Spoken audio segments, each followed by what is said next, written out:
नमस्कार, मैं डॉक्टर अनामिका एक बार फिर से आपका स्वागत करती हूं अपने channel Hindi by doctor Anamika में। आज अपने वादे के मुताबिक मैं समास का अगला भेद तत्पुरुष समास लेकर आपके सामने उपस्थित हो रही हूं।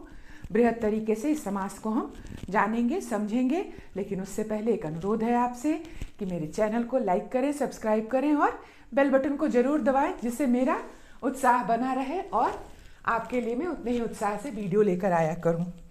बात करते हैं तत्पुरुष समास की। हम लोगों ने अपने पहले वीडियो समास में देखा था कि तत्पुरुष समास का दूसरा भेद है। और समास जब समस्त पद बनता है तो उसके जो पूर्व पद और उत्तर पद होते हैं हमेशा उसी के आधार पर काम होता है। कभी कोई भी पद प्रधान हो सकता है और कभी दोनों हो सकते हैं। तत्पुरुष समास की बात करें तो तत्पुरुष समास का उत्तर पद प्रधान होता है। उत्तर पद यानी बाद का पद, ठीक है ना। तो तत्पुरुष समास का उत्तर पद प्रधान होता है, मैंने यहां लिख रखा है। इसके साथ ही साथ जब हम समस्त पद बनाते हैं, जब हम समस्त पद का निर्माण करते हैं वाक्यांशों से, तब क्या होता है, कारक की विभक्तियों का लोप होता है। कारक की विभक्तियां मैंने आपको पिछले समास वीडियो में भी बताया था कि कारक की 8 विभक्तियों में से केवल 6 विभक्तियां समास के अंदर काम करती हैं। कर्ता कारक और संबोधन कारक की विभक्ति कारक में स्थान नहीं पाती है। तो यहां फिर से एक बार ध्यान देखेंगे कि तत्पुरुष समास का उत्तर पद प्रधान होता है। मैंने यहां एक उदाहरण लिख रखा है, गंगा जल, ठीक है। गंगा इसका पूर्व पद है और जल उत्तर पद है।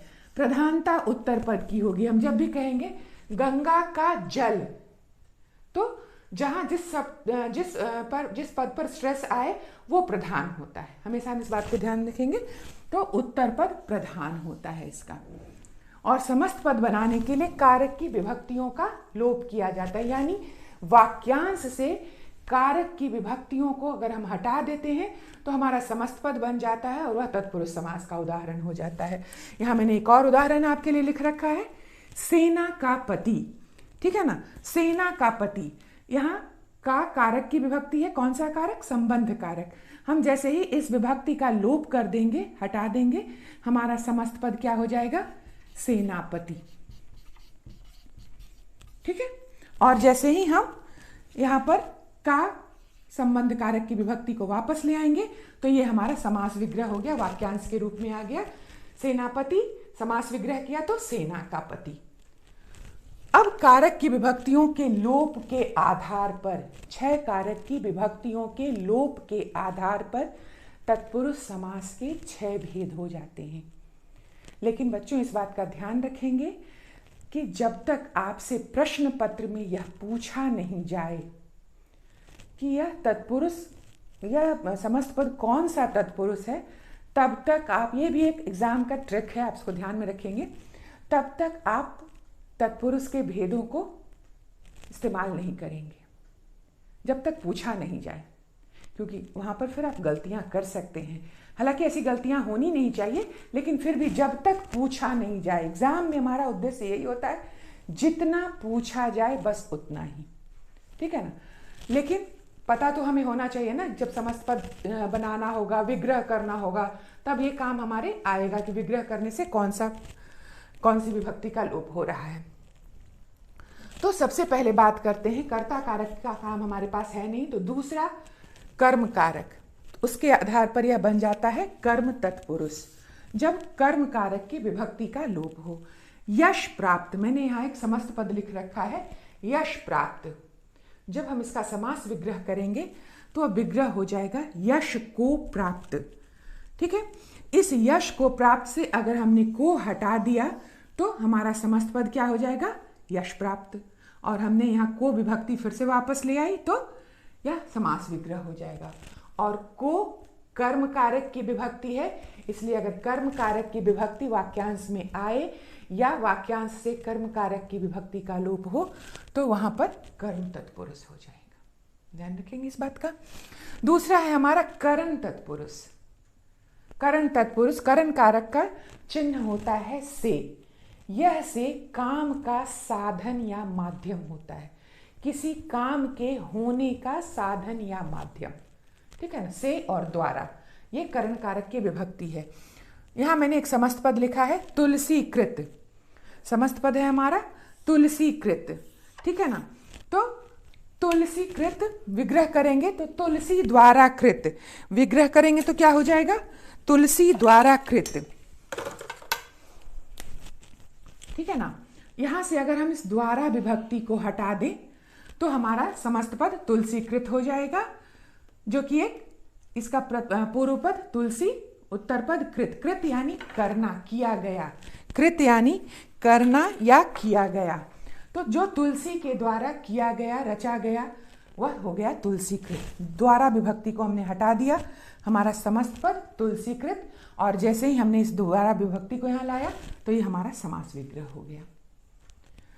अगला है संप्रदान तत्पुरुष, संप्रदान कारक का चिन्ह के लिए, ठीक है ना। संप्रदान कारक का चिन्ह के लिए, कर्ता जब किसी के लिए काम करता है तो संप्रदान तत्पुरुष में हमेशा के लिए विभक्ति का लोप होगा।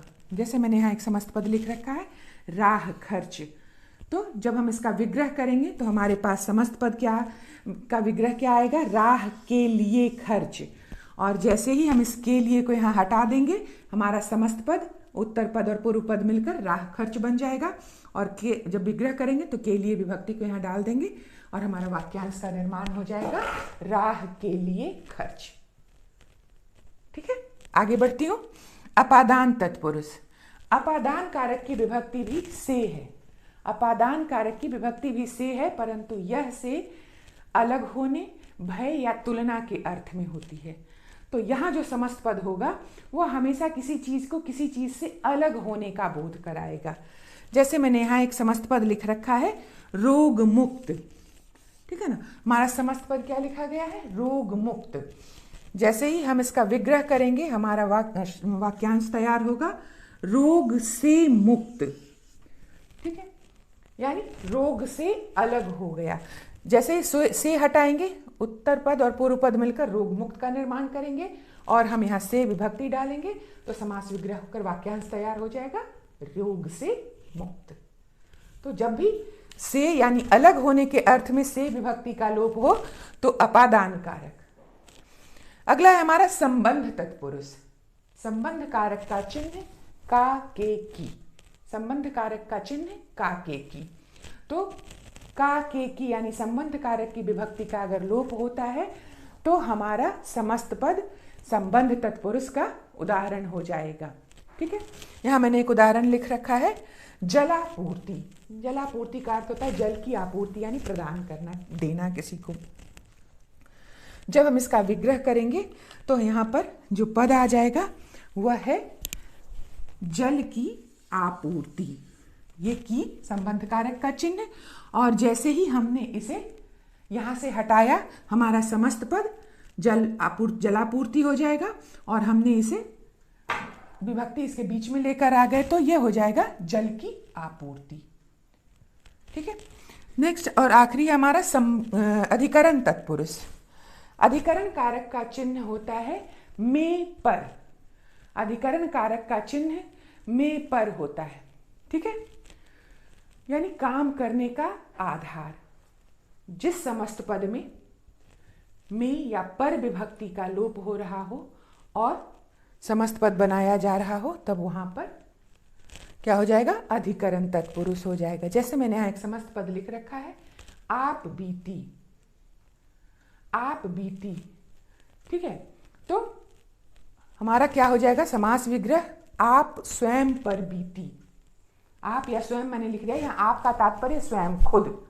जब हमारे ऊपर कुछ बीतता है, कुछ घटता है तो हम कहते हैं ना, हम अपनी आप बीती सुना रहे हैं, मैं अपने पर बीती घटना सुना रहा हूँ, मैं अपनी आप बीती सुना रहा हूँ।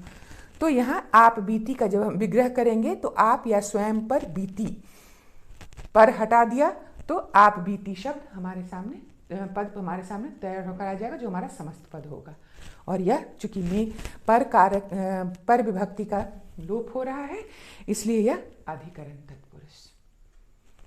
एक बार फिर से हम देखेंगे, अगर कर्म कारक की विभक्ति का लोप यानी को विभक्ति का लोप हो रहा है तो कर्म तत्पुरुष, यश प्राप्त, यश को प्राप्त, द्वारा या से विभक्ति का लोप हो रहा है तो करण तत्पुरुष तुलसीकृत, तुलसी द्वारा कृत। संप्रदान तत्पुरुष अगर के लिए विभक्ति का लोप हो रहा है तो संप्रदान तत्पुरुष राह खर्च, राह के लिए खर्च। उसी तरह से अगर अपादान कारक में से विभक्ति का लोप हो रहा है तो अपादान तत्पुरुष रोग से मुक्त, रोग से अलग हो जाना, अपादान तत्पुरुष।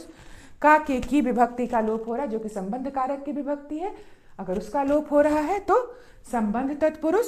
और अधिकरण कारक में पर विभक्ति का अगर लोप हो रहा है तो अधिकरण तत्पुरुष। इस बात का ध्यान रखेंगे।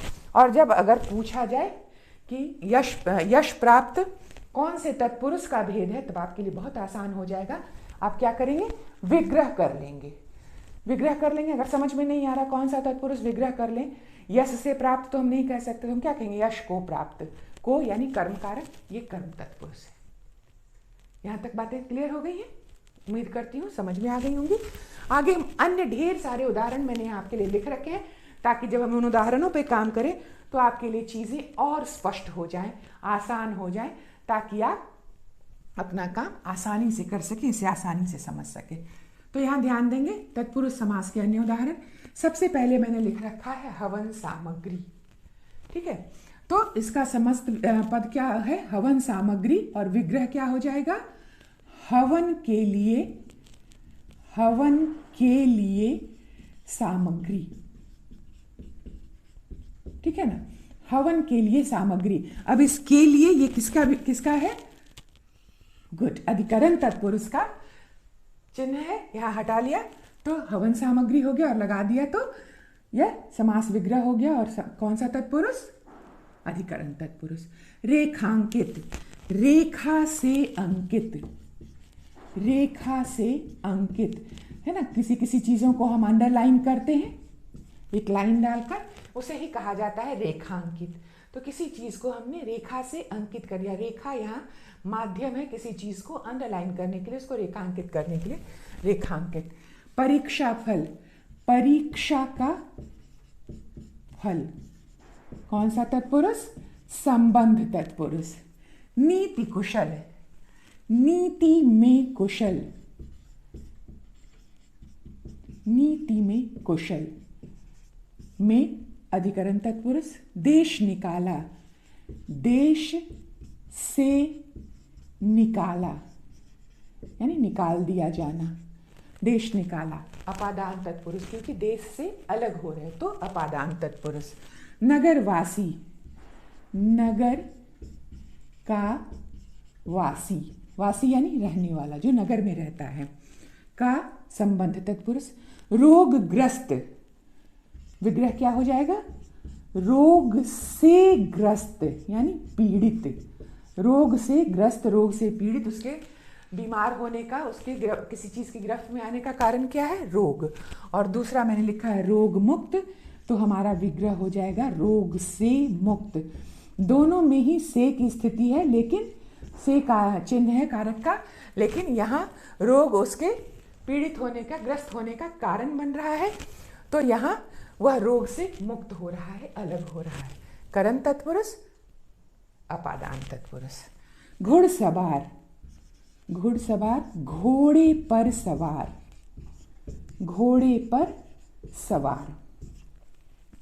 ग्रंथकार,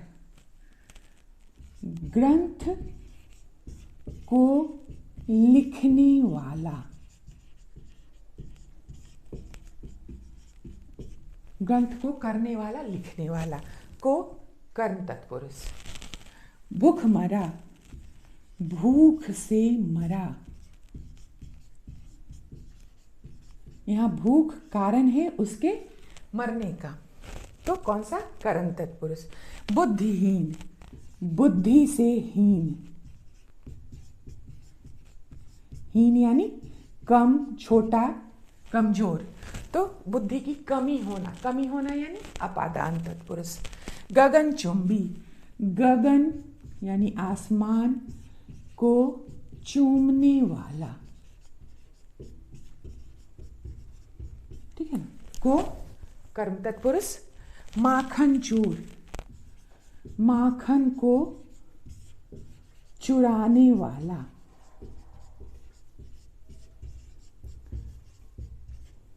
को कर्म कारक, तो कर्म तत्पुरुष।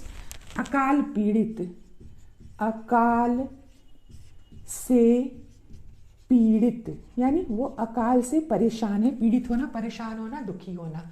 तो यहाँ से कारण है उसके पीड़ित होने का, इसलिए कर्म तत्पुरुष। धनहीन, धन से हीन नहीं होना, कमी का होना। अपादान तत्पुरुष। कालजयी, काल को जीतने वाला, काल को जीतने वाला को कर्म तत्पुरुष। एक बार फिर देखेंगे यहाँ पर। हवन के लिए सामग्री, तो के लिए कौन सा? संप्रदान तत्पुरुष। कुट। रेखांकित, रेखा से अंकित, करण तत्पुरुष। परीक्षा का फल, संबंध तत्पुरुष। नीति में कुशल, अधिकरण तत्पुरुष। देश से निकाला, अपादान। नगर का वासी, संबंध तत्पुरुष। रोग से ग्रस्त, करण तत्पुरुष। रोग से मुक्त, अपादान तत्पुरुष। घोड़े पर सवार, अधिकरण तत्पुरुष। ग्रंथ को लिखने वाला, कर्म तत्पुरुष। भूख से मरा, करण तत्पुरुष। बुद्धि से हीन, अपादान तत्पुरुष। गगन को चूमने वाला, कर्म तत्पुरुष। माखन को चुराने वाला को कर्म तत्पुरुष। अकाल से पीड़ित, करण तत्पुरुष। धन से हीन, अपादान तत्पुरुष। और काल को जीतने वाला, कर्म तत्पुरुष। तो जिस कारक की विभक्ति का लोप होगा, तत्पुरुष उसी भेद में चला जाएगा, वही उस तत्पुरुष समास का भेद हो जाएगा। तो इस बात को ध्यान रखेंगे और विग्रह करते समय कारक की यही विभक्ति वहां पर आ जाएगी। तो बहुत ध्यान रखना है, बहुत छोटी सी चीज है। एक दो प्रयास के बाद, दो चार प्रयास के बाद तो ये चीज आपके दिमाग में बैठ जाएगी कि बस हमें इतना याद रखना है कि तत्पुरुष समास का उत्तर पद प्रधान होता है। कौन सा पद प्रधान होता है? उत्तर पद प्रधान होता है। और विग्रह करते समय वहां कारक की विभक्तियों का लिखा जाता है और समस्त पद बनाते समय कारक की विभक्तियों का लोप हो जाता है। ठीक है। और तत्पुरुष के जिस विभक्ति का लोप होता है, समास उसी तत्पुरुष का भेद हो जाता है, समस्त पद उसी तत्पुरुष का भेद हो जाता है। तो ये है कुल मिलाकर तत्पुरुष समास। अगर आप इसे एक दो बार ध्यान से देखेंगे और दो चार उदाहरणों को, इतने सारे उदाहरण मैंने लिख रखे हैं, दो चार उदाहरण अगर आप करते हैं तो ये चीज़ें आपके जहन में बैठ जाएंगी और ये फिर आप कभी नहीं भूल सकते कि तत्पुरुष समास होता क्या है, उसके भेद क्या हैं और क्यों होते हैं। तो आज के लिए इतना। अगले वीडियो में मिलूंगी फिर मैं समास के एक और भेद के साथ। लेकिन आपसे एक आग्रह है कि मेरे चैनल को लाइक करें, सब्सक्राइब करें, बेल बटन को दबाएं और मुझे ऐसे ही उत्साहित करते रहें। धन्यवाद।